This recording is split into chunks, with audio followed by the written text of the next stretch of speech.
Expedient lubrication, getting the gun back running.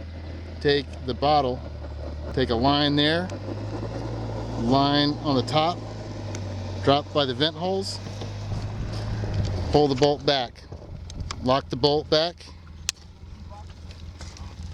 into the charging handle recess, couple of drops, charging handle forward, couple of drops, upper part of the opposite wall, couple of drops, lower part, a drop or two. Into the barrel extension, top of it, a drop. Bolt forward, drop, cycle it, ready to go.